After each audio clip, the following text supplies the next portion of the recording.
வணக்கம். என்னோட பேரு தாமரை செல்வி. இன்னைக்கு நம்ம கேட்டுக்கிட்டு இருக்கிற கதை வீர திருமகன். வாங்க கதைக்குள்ள போகலாம்.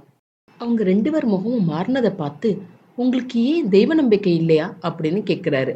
அதுக்கு மாமா, அப்படியெல்லாம் இல்ல, எனக்கு தெய்வ நம்பிக்கை இருக்கு அப்படின்னு சொல்லிக்கிட்டு இருக்கும் போதே சித்ரா அங்க இருந்த தேனை நக்கி சாப்பிடுறத பாக்குறார் ரவீந்திரன். ஓ, ரொம்ப பசி போல இருக்கு, பேசிக்கிட்டே இருந்ததுல விருந்தோம்பல நான் மறந்துட்டேன் அப்படின்னு சொல்லி அங்க பரண் மேல தாவி அங்க மூடி போட்டு வச்சிருந்த பிளேட்டையும் ஒரு பானையையும் எடுக்கிறார். 2 பேர்கிட்டயும் தட்டை கொடுத்து அவங்களுக்கு 2 பேருக்கும் சாப்பாடை வச்சுட்டு அவரும் ஒரு வாய் சாப்பிட எடுக்க போகும்போது, நாளைக்கு நான் திவான பார்க்க போறேன், அதுக்கப்புறம் நம்ம எப்போ எங்க சந்திக்க போறோம் அப்படின்னு கேக்குறாரு. அதுக்கு மாமா, நம்ம திரும்பி சந்திக்காம இருக்கிறது தான் நம்ம 2 பேருக்குமே நல்லது அப்படின்னு சொல்றாரு. ஏன் அப்படி சொல்றீங்க அப்படின்னு ஹீரோ கேக்குறதுக்கு, சாப்பிடு தம்பி அப்படின்னு சொல்லி சமாளிச்சிடுறாரு மாமா. நைட் அங்கேயே 3 பேரும் தூங்குறாங்க. நைட் ஆனதும் மாமா சித்ராவை எழுப்பி, சத்தம் போடாம வெளியே வா, கிளம்பிடலாம் அப்படின்னு சொல்லி 2 பேரும் கிளம்புறாங்க. அந்த சமயத்துல சித்ரா கிளம்பி போறதுக்கு முன்னாடி ரவீந்திரனை ஆசையா பார்த்துட்டு அவங்க கடிச்ச இடத்துல கை வச்சு முத்தம் கொடுத்துட்டு போக விருப்பமே இல்லாம கிளம்புறாங்க. காலையில கண்ணை திறக்காம சாமியை கும்பிட்டுட்டு எந்திரிக்கிறார் நம்ம ஹீரோ. எந்திரிச்சு பார்த்தா 2 பேரும் அங்க இல்ல. சொல்லிக்காம போயிட்டாங்களே அப்படின்னு யோசிச்சாலும் அதை பத்தி அவர் ரொம்ப கவலைப்படல. மர்மமான மனிதர், புதுமையான பெண் அப்படின்னு மட்டும் நினைச்சுக்கிறார். அவர் பிளான் பண்ணின மாதிரி திவான பாக்குறதுக்காக கோட்டைக்குள்ள நுழைய முயல்றார். ஆனா அங்க இருக்கிற காவலாளிகள் அவர் தடுத்துடுறாங்க. உடனே ஹீரோ, நான் திவான பார்க்கணும் அப்படின்னு சொல்றாரு.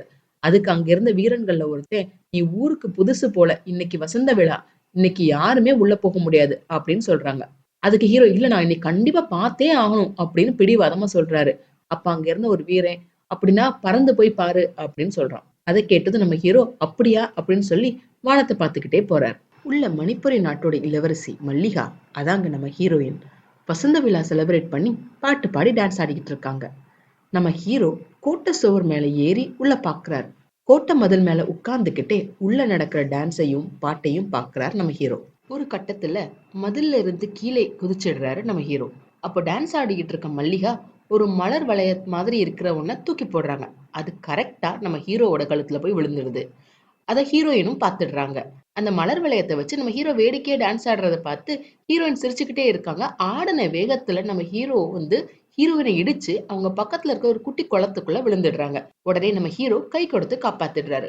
2 பேரும் கைய பிடிச்சுக்கிட்டு ஒருத்தரை ஒருத்தர் பார்த்துக்கிட்டு இருக்காங்க. ஒரு செகண்ட் தன்னை சுதாரிச்சுக்கிட்டு கைய உதறிடுறாங்க நம்ம ஹீரோயின். அந்த சமயத்துல வீரர்கள் பிடியுங்கள் அப்படின்னு சொல்லி ஹீரோவை நோக்கி வர்றாங்க. ஹீரோவும் அந்த வீரர்களுக்கும் சண்டை நடக்குது. ஒரு மாதிரியா கோமாளித்தனமா சண்டை போடுறாரு ஹீரோ. அதை பார்த்து நம்ம ஹீரோயின் விழுந்து விழுந்து சிரிக்கிறாங்க. அப்படியே சண்டை போட்டுட்டு கண் பாக்குற தூரத்தை தாண்டி போயிடுறாங்க நம்ம ஹீரோ. சோ நம்ம ஹீரோயின் ட்ரெஸ் மாத்துறதுக்காக அவங்க ரூமுக்கு போயிடுறாங்க. சோ அவங்க ரூம்ல இருக்கும் போது ஜன்னல் வழியா நம்ம ஹீரோ அவங்க கொடுத்த மலர் வளையத்தை கொடுத்துட்டு அவர் போயிடுறாரு. இன்னொரு இடத்துல முகமூடி போட்டுக்கிட்டு ஒருத்தர் வால் பயிற்சி எடுத்துக்கிட்டு இருக்காரு. அதே சமயத்துல வீரர்கள்ட்ட தப்பிக்கிறதுக்காக ஹீரோ ஒவ்வொரு ரூமா போயிட்டு கடைசியில இவர் வால் பயிற்சி எடுத்துக்கிட்டு இருக்க அந்த ரூமுக்குள்ள நுழையிறாரு.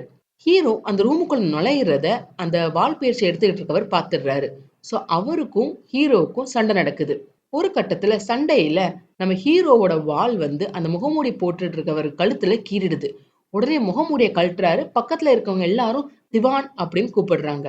ஆனா இதுல என்ன ஆச்சரியம் என்னன்னா, அந்த திவான் வேற யாரும் இல்லைங்க, பழைய மன்னரை கொன்னார் இல்லையா, அதே நாகுதான்.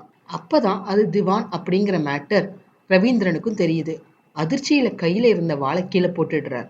உடனே கோவமா திவான் வாளை வீசுறார். அந்த வால் பட்டு ஹீரோவோட செஸ்ட்ல இருந்த ட்ரெஸ் கிழிஞ்சு உள்ள இருக்கிற அவரோட வேல் சின்னம் தெரியுது. அதை பார்த்ததும் திவானுக்கு பயங்கர அதிர்ச்சி. நம்ம ஹீரோ வேற யாரும் இல்லைங்க, பழைய மன்னனோட மகன் தான் நம்ம ஹீரோ. இந்த மேட்டர் அவருக்கே தெரியாது. ஆனா திவானுக்கு அந்த வேல் சின்னத்தை பார்த்தோன்னு தெரிஞ்சிருது. ரவீந்திரனுக்கு திவானோட அதிர்ச்சி எதுவுமே தெரியாது. அவர்கிட்ட மன்னிப்பு கேட்டுட்டு, என்னோட பேர் ரவீந்திரன், உங்க ஃப்ரெண்ட் கருணாகரனோட வளர்ப்பு பிள்ளை, அவர் காலமாகிட்டார், அவர் கடைசி மூச்சு இருக்கும்போது இந்த கடிதத்தை உங்ககிட்ட கொடுக்க சொன்னார் அப்படின்னு சொல்லி ஒரு லெட்டரை கொடுக்கிறார். சரி அப்படின்னு சொல்லிட்டு அந்த லெட்டரை வாங்கிட்டு ஒரு ரூமுக்குள்ள போறார் திவான். உள்ள போனா அவருக்கு பழைய கதை எல்லாம் ஞாபகம் வருது. இப்ப அவருக்கு அந்த ராஜ குடும்பம் முழுசா இறக்கல அப்படிங்கிற உண்மையும் விளங்குது.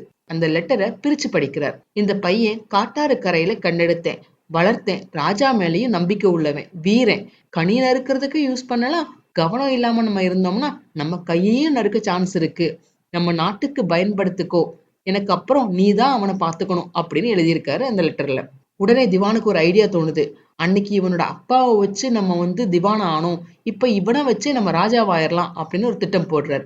வெளியே நல்லவன் மாதிரி ரவி கிட்ட பேசிக்கிட்டு ராஜா கிட்ட சொல்லி உனக்கு ஒரு வேலைக்கு ஏற்பாடு பண்றேன், நீ இங்கேயே தங்கிக்கோ அப்படின்னு சொல்லி அவரோட ஆட்கள்கிட்ட அவர் தங்குறதுக்கு ஏற்பாடு பண்ண சொல்றாரு. உடனே ஹீரோக்கு ரொம்ப சந்தோஷமாயிடுச்சு. என்னோட கடமையை செய்யறதுக்கு நீங்க ஒரு வாய்ப்பு கொடுத்துருக்கீங்க, அதுக்கு ரொம்ப நன்றி அப்படின்னு சொல்லிட்டு அந்த இடத்த விட்டு கிளம்புறார் ஹீரோ. ரவீந்திரனை யூஸ் பண்ணி ராஜாவாக என்ன பிளான் போட்டிருக்காரு திவான்? தன்னோட அப்பாவை கொன்னதே இந்த திவான் அப்படிங்கிற மேட்டர் ரவிக்கு தெரியுமா? இது எல்லாத்தையும் நம்ம வர்ற வீடியோல பார்க்கலாம். இந்த பதிவு உங்களுக்கு பிடிச்சிருந்ததுன்னா லைக் பண்ணுங்க, ஷேர் பண்ணுங்க, சப்ஸ்கிரைப் பண்ணுங்க. நான் போடுற வீடியோஸ் உடனுக்குடன் உங்களுக்கு தெரிஞ்சுக்கிறதுக்காக நோட்டிஃபிகேஷன் பெல்லையும் கிளிக் பண்ணுங்க. என்னங்க, கதை சுவாரஸ்யமா போய்கிட்டு இருக்கா?